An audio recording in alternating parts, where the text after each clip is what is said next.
पूर्वीच्या काळी बाळंतपणं शक्यतो घरीच व्हायची. दायिनीची मदत, घरातल्या स्त्रियांची मदत व काही घरगुती उपचार करून त्या बाळंतिणीचं बाळंतपण सुखरूप पार पाडण्यासाठी सगळेजण झटायचे, प्रयत्न करायचे.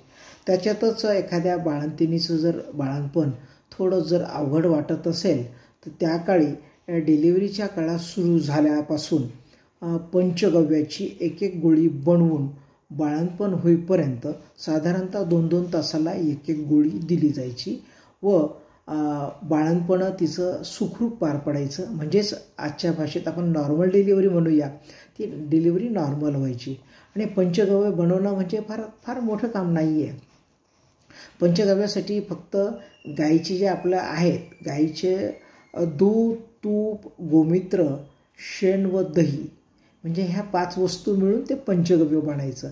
याच्यासाठी साधारणतः दूध 1 ते 1.5 चमचा, तूप 1 ते 1.5 चमचा, गोमित्र 1 ते 1.5 चमचा, शेण 1 ते 1.5 चमचा व दही 1 ते 1.5 चमचा हे सगळं मिश्रण एकत्र करून ज्या गोळ्या बनवायच्या त्या गोळ्या म्हणजेच पंचगव्य. आणि पंचगव्य देऊन अनेक बाळंतिणीचे बाळंतपणं सुखरूप पार पडले, म्हणजेच नॉर्मल डिलिव्हरी झाल्या असा जुन्या लोकांचा अनुभव आहे. करून पाहायला हरकत नाही.